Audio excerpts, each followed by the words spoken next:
¿Cuáles son los beneficios fiscales que se han modificado?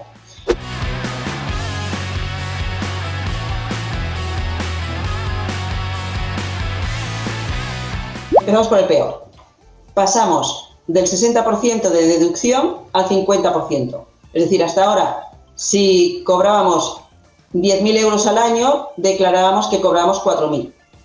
Ahora, si cobramos 10.000 euros, tendremos que declarar que cobramos 5.000. ¿Vale? Esa es la primera reducción. La segunda reducción es si yo alquilo por primera vez en zona tensionada a inquilinos entre 18 y 35 años, o a una administración pública o a una ONG. En tal caso, lo que haré es que me podré deducir el 70%. Si cobro 10.000, solamente declararé 3.000. Y si en los 2 últimos años he hecho una rehabilitación importante en la vivienda, pues entonces me podré deducir el 60%. Si cobro 10.000, declararé solamente 40.000. También si es una zona tensionada o independientemente. Independientemente. ¿Vale? Esto es general esto entra a partir de ahora para todos. La comunidad autónoma lo acepte o no lo acepte, sea zona tensionada o no lo sea, simplemente que te podrás deducir el 70% si se lo alquilas a jóvenes en zona tensionada. Si se lo alquilas en una zona no tensionada a jóvenes, te podrás deducir el 50%. Solamente. ¿Vale? A no ser que hayas hecho rehabilitación de la vivienda en los 2 años anteriores. ¿Qué es lo que cuando las normas económicas y fiscales lo que intentan es que el ciudadano haga unas cosas o haga otras? ¿Qué se pretende con esto del 60% de la rehabilitación de los 2 años anteriores? Pues que la gente invierta en placas solares, en renovación de los inmuebles, pues ir mejorando los inmuebles, el nivel de vida y sobre todo el tema de las energías renovables. Y después este es el estrella, que aparece como W, que es la reducción del 90% cuando el mismo propietario hace un nuevo contrato en zona tensionada y rebaja un 5% la renta actualizada del contrato anterior. Es decir, yo tengo un contrato de alquiler que se lo estaba alquilando a 1.000 euros al mes al inquilino y cobraba 12.000 euros al año. Los ingresos con la nueva ley que tengo que declarar son 6.000 euros en mi declaración de renta. Sin embargo, si yo en vez de 1.000 euros a este señor o a esta señora le digo, mira, a partir de ahora te voy a cobrar 950 euros al mes, te hago un descuento del 5%, pues me salen las cuentas, porque yo cobraré 11.400, pero de cara a Hacienda solamente declararé 1.140 euros. Por lo tanto, hombre, esta es una medida que si al final tenemos pisos en zonas tensionadas, rebajamos un poquito y la verdad es que fiscalmente te compensa. ¿De acuerdo? Muy bien, sí. Un ejemplo fiscal pues sería que hacemos, oye, ¿cómo me afecta a mí en los diferentes casos? Pues supongamos que tienes un tipo de gravamen del 30%. El tipo de gravamen del 30% son los que cobran entre 20.000 y 35.000 euros al año, ¿no? Y tenemos un alquiler de 7.200 euros. Pues de estos 7.200 euros, ¿qué tendría que pagar? Pues estaría pagando 2.160 si declaras el 100%. Si no hago nada en el piso y no es zona tensionada, y aunque sea zona tensionada, no hago nada en el piso, bueno, pues pagaré el 50%, declararé el 50%, pues declararé los 3.600 y pagaré 1.080. Si es una bonificación del 60%, que es lo que estamos pagando, declararíamos esto. Si se lo alquilo en zona tensionada a menores de entre 19 y 35, pues pagaríamos 648. Y como os decía antes, si es la bonificación del 90%, solo por reducir un 5%, acabaría pagando muy poco. Y si tenemos... Dime. Una pregunta, Carmen. Con esto, se está hablando, ¿no?, de que va a haber competencia entre las comunidades autónomas y movimiento de patrimonios por esta competencia, ¿no?, de acogerse o no acogerse a las zonas tensionadas, pero por otro lado también va a haber no sé si esto es dumping fiscal, de que también gente diga, oye, es que en las zonas tensionadas la gente puede llegar a esta parte fiscal de un 90% de bonificación y si no son zonas tensionadas, sí, o no se acoge a eso, al 50% hagas lo que hagas, ¿no? Sí. cuando tú tienes mucho patrimonio, puedes jugar a mover piezas y hacerlo en el tiempo. Yo siempre aconsejo que eso no puede ser de manera puntual. Es decir, ahora sale la ley aquí, vamos a vender todo y vamos a cambiarnos a tal. No, porque es que, ¿quién nos dice que esta ley no vaya a ser modificada? Es decir, hacer una planificación solamente por un tema fiscal es pan para hoy, hambre para mañana. Pero sí que puede ser. Y sí que puede ser pues que en la comunidad autónoma en la que se van a aplicar la ley, pues empiecen a vender, haya exceso de oferta de venta y hagamos el efecto contrario. En vez de que haya más alquiler, pasará el que habrá mucha más venta y menos alquileres, ¿no? Que de hecho en Cataluña ya, como esta ley se intentó aplicar en el 19, del 19 ahora hemos perdido oferta de alquiler. Es decir, el efecto, la voluntad es buena, pero el efecto es malo.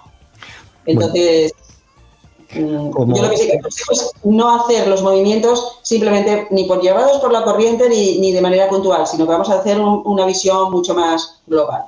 Vale, coincidimos, sabes que nosotros también en Luxury Angels somos de carácter comedido en las inversiones y en los consejos también, ¿no? Que dentro de todo del entendimiento de la ley es aplicar sentido común y no hacer movimientos locos, ¿no, Carmen? Lo que tú recomendarías a tus clientes de, oye, vamos a mirar las cosas con cabeza, pero que no nos cambie todo y vamos a actuar en consecuencia, pero con sentido común. Claro, ¿no? Y además todos los cambios traen dolores de cabeza, eso lo sabemos y genera mucho miedo, pero también es verdad que todos los cambios generan oportunidades. Entonces, oportunidades que van a salir de esta ley, hombre, si hay mucha gente que por miedo o simplemente por inseguridad jurídica, porque más que nada lo que genera todos estos movimientos es inseguridad jurídica. Es decir, yo compro algo ahora y no sé si va a ser igual dentro de 10 años porque me van a estar cambiando las leyes cada 2 por 3, ¿no? Porque es verdad que la ley de arrendamientos urbanos y la ley de la vivienda han sido las que más se han cambiado desde el año 85. Desde el año 85 ha habido muchísimo movimiento de las leyes de la vivienda, ¿no? Es como la ley de educación. Entonces, ¿qué consejo damos? Es verdad que las oportunidades que van a salir aquí, tú al final compras una finca, si compras una finca para hacer negocio con el alquiler o para tener patrimonio y mientras tanto que te vayas rentando, al final eso es una ecuación. Es decir, yo necesito que me salga tanto porcentaje con esta inversión. Pues cuanto más bajo si el porcentaje me lo limitan, como es la subida ahora de los alquileres, pues bajaré la inversión. Y además, unido a que va a haber mucha gente que se asuste y que va a poner en venta su vivienda que la tenía en alquiler, pues resulta que tendremos más oferta de venta y menos rentabilidad. La bajada de los precios casi está garantizada. Muy bien. Bueno, vamos a seguir con la presentación. Muy bien. Este sería otro ejemplo en el que, bueno, pues el propietario que tiene un porcentaje del 42% en su IRPF. Bueno, pues hablaríamos igual, ¿eh? Es decir, pues recibes unos rendimientos y evidentemente la bonificación del 90% es que acabas pagando muy poco. Bueno, pues sí, imagínate, si todo el volumen de alquileres que hay, si todos en las renovaciones bajamos un 5, automáticamente un 5 se bajaría. Si no un 5 estaríamos un 3, ¿no? Es decir, que bueno, que puede ser una medida más agresiva para que fiscalmente nos pongamos en la piel de decir, vamos a ver, si por un 5% gasto muy poco, es que fiscalmente me va a salir mucho más a pena. Después esto sería solamente para personas físicas. ¿Qué ocurre con las sociedades? Las sociedades en España, las sociedades patrimoniales, hubo una época, sobre todo a finales de los 90, principios de los 2000, que se montaban sociedades patrimoniales porque tenían relativamente beneficios fiscales. Ahora, estas sociedades, si realmente no tienen una actividad concreta, que es el ejercicio de esa tenencia de muebles para alquilar y lo ponen como negocio con una persona contratada y tiene una actividad, su actividad principal es esa, tener una sociedad que tiene 4 pisos te da más dolores de cabeza y acabas pagando más que si los tienes a tu nombre. Y después, a efectos sucesorios, el problema que hay es que los herederos que acaban teniendo participaciones de sociedades, para sacar el dinero de la sociedad o para hacer efectivos esos pisos, les cuesta más dinero de lo que se han ahorrado quien montó la sociedad. Entonces, si realmente tu sociedad es una sociedad que se dedica a la tenencia de inmuebles para alquilar y que te dedicas al negocio inmobiliario, tienes ventajas. ¿Qué ventajas? Pues, pero como máximo tendrás el 40% de bonificaciones. Es decir, declararás el 60% de los ingresos y sobre eso pagar el impuesto a sociedades. Es verdad que el impuesto a sociedades no supera el 25%, pero para eso, para que sean las bonificaciones del 40%, tienes que tener 8 viviendas o más de 8 viviendas en alquiler o ofrecidas en alquiler que lleven más de 3 años, es decir, que tu actividad de la sociedad lleve más de 3 años y tienes que solicitar a Hacienda que tú te quieres acoger a ese régimen. Si no, realmente tener una sociedad para tener 2 o 3 pisos es una pérdida de dinero, de tiempo y un problema a futuro. Sí, esto nos lo pregunta mucha gente, Carmen. Si compensa tener una sociedad, no. Que porque no tienes una sociedad metes los gastos, por la idea de que metes los gastos, ingresos menos gastos y eso va al 25%, pero claro, mantener la sociedad cuesta, ¿no? Tienes que tener una persona. Primero eso y después que los gastos que puedes poner son los gastos que realmente te podrías deducir si los tuvieses a tu nombre.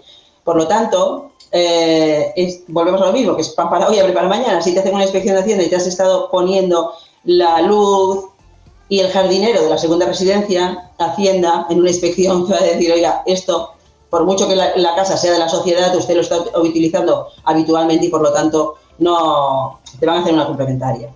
Por eso que no es la solución fácil. Carmen, pero, y una pregunta, ¿y para no residentes se mantiene igual? Para los residentes la parte fiscal, si es personal, actúa, miraríamos lo mismo, sería lo mismo, y si son sociedades igual. A efectos fiscales simplemente hay esas dos modificaciones, tanto residentes como no residentes.